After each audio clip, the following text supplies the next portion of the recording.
आज की डरावनी कहानी एक सच्ची घटना पर आधारित है। आज की कहानी है एक श्रापित मकान की, जो कि घर नहीं एक कैद खाना है मौत का। ये एक ऐसी जगह है जहाँ पर जो भी गया वो कभी भी वापस नहीं आया। और आज की स्टोरी इसी मौत खाने के बारे में है। ये कहानी शुरू होती है 1982 में, जब मुंबई इतना डेवलप नहीं था। वहाँ एक कोने में एक मकान हुआ करता था, एक मकान जो हवेली जितना बड़ा था। अब वैसे तो आसपास के लोग कहते थे कि रात के अंधेरे में वहाँ पर चीखों की आवाज आती है, लेकिन जब भी कोई वहाँ पर एक्सप्लोर करने जाता था तो उसे सिर्फ अंधेरा दिखता था। देखो, वैसे तो ये हवेली मिस्टर मल्होत्रा की थी, जो वहाँ पर अकेले रहते थे। लेकिन आज की कहानी में जिस रात की हम बात करने वाले हैं, वो कहानी जानने के बाद आपकी रूह कांप जाएगी। Horror stories.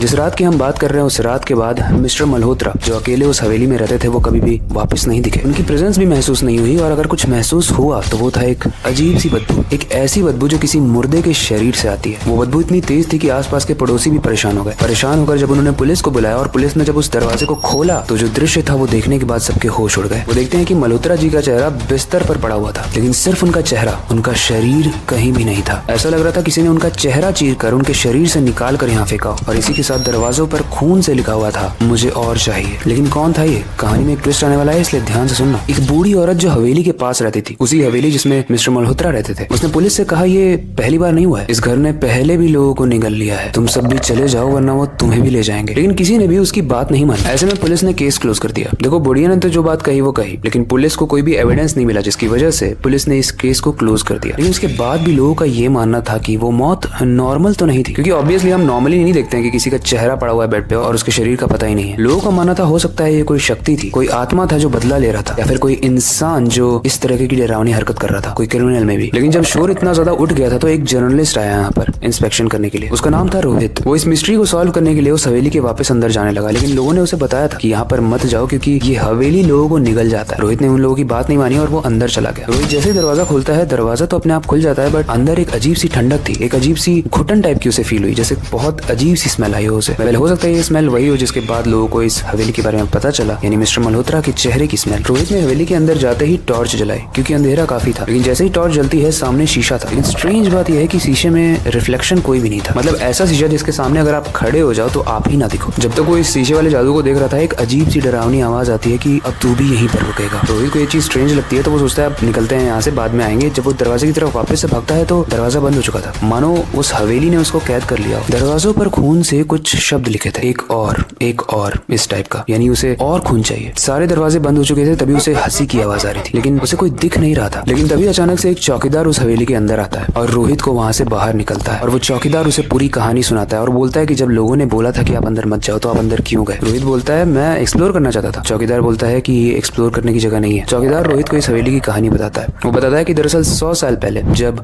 वॉर्स चल रहे थे, जब युद्ध चल रहा था इस दुनिया में, तो इस हवेली में बहुत सारे लोग छुपने आए थे, क्योंकि युद्ध के बीच में कोई भी किसी के साथ भी टॉर्चर कर रहा था वर्ल्ड वॉर में। लेकिन यहाँ का एक राजा बहुत खूंखार हुआ करता था और वो किसी को भी अपने देश में पनाह नहीं देना चाहता था। इसलिए उसने आदेश दिया कि इस हवेली के नीचे जाकर सबको जिंदा जला दो। और माना जाता है कि 116 लोग थे जिन्होंने इस हवेली के नीचे शरण ली थी, और वो सब के सब रात भर में जल के मर गए। वेल, उनका शरीर तो मर गया, लेकिन ऐसा माना जाता है कि उनकी आत्मा अभी भी भटक रही है। और ये वही लोग हैं जो किसी का भी इस हवेली में वेलकम नहीं करते, क्योंकि किसी ने भी उनकी हेल्प नहीं की थी। अब वो भी लोगों को परेशान कर रहे हैं। ये सुनते ही रोहित बहुत सैड तो हुआ, लेकिन वो समझ नहीं पाया कि वो कैसे बचा। मतलब अगर वो हवेली सबको खा जाती है तो रोहित कैसे बाहर आया, क्योंकि उसके साथ कुछ चीजें अंदर हो रही थी। वो चौकीदार बोलता है कि कई केसेस में हवेली उस इंसान को निगल लेती है, और कई केसेस में इस हवेली का जो ओनर है वो हवेली में आए हुए इंसानों को समझाता है और उसके बाद उन्हें खा जाता है। और तुम्हारे केस में ओनर तुम्हारे सामने है। रोहित एकदम से डर गया कि ये चौकीदार बन के जो आया इंसान है, ये ओनर है और क्या ये भूत है? जब तक रोहित इतना बोलता, शायद रोहित का खात्मा हो गया, वो उसे जिंदा खा गया और अगले दिन रोहित का पता नहीं चला। इसी के साथ इस कहानी के आगे क्या हुआ वो हम नहीं जानते, लेकिन ये हम जानते हैं कि जब वॉर्स चल रहे थे तो बहुत सारे लोग शरण लेने आते थे बहुत सारी जगहों पर, और ऐसी बहुत सारी जगह हैं जहाँ पर उनके साथ कोई ना कोई किसी तरीके की प्रताड़ना हुई है। और उसी का रिजल्ट है कि